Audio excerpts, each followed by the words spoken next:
Good morning, welcome to the Daily Echo. We're starting the week off Monday, Magnificent Monday, March 2nd. I want to talk a little bit about creativity today. This is not the book of the month, but it's a great book, Grasp, it's called. It talks a little bit about being creative. And I want to make sure that we don't get confused with creativity with fantasy, because fantasy is where we don't want to go. We don't want to get caught up in fantasy thoughts. How do we know the difference between fantasy and creativity? When we go into fantasy type of thoughts, we are escaping from the world. We are actually trying to live a life of ease, a life where we don't have to do anything, a life where everything is just right there for us, where there's no challenges, there's no obstacles, where everything is green, the grass is green, the flowers always bloom. It really does not exist, and we will not grow in that state of mind. So we're not talking about fantasy, we're talking about creativity. Creativity is a lost art. We are not seeing it much today. I want to read something to you. This was a study that started in 1969. They took 1,600 5-year-olds. They were given a creativity test. And of these children, 98% of them scored highly creativity. Same children 5 years later, now they're 10 years old. Retested, 30% were still highly creative. 5 years later, children are 15.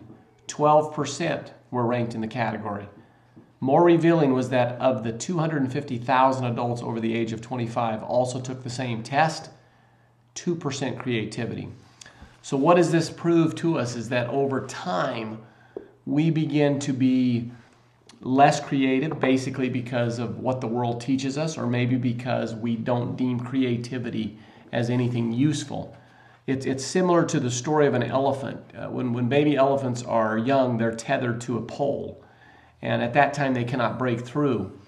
But if you leave them tethered long enough, once you take the chain off of them, they will not leave that area. They can become thousands of pounds animals that could break through the pole. They could actually pull the tether off.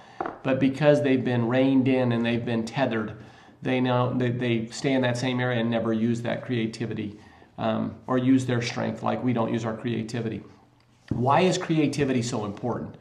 We have so much knowledge at our disposal now. We can go on Google, we can use our cell phones, and in a matter of seconds we can learn the answers to just about anything. So knowledge is here. We think we're in a knowledge worker age, but we're really more in a creativity and innovation type of a thing. We must use our minds to think of ways that are different.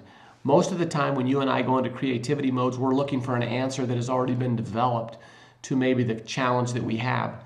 We need to begin to take time, 5 to 10 minutes at a time, to begin to go and become more creative and think of different ways to solve situations, ways that may never been thought of before. This will allow us in our businesses to grow them in ways that we never thought possible, but it takes effort. Sometimes using our mind, that mental effort is more difficult than going in the gym and lifting weights. It's difficult work. But with time and with practice, we all have that within us. 98% at 5 years old showed tremendous creativity.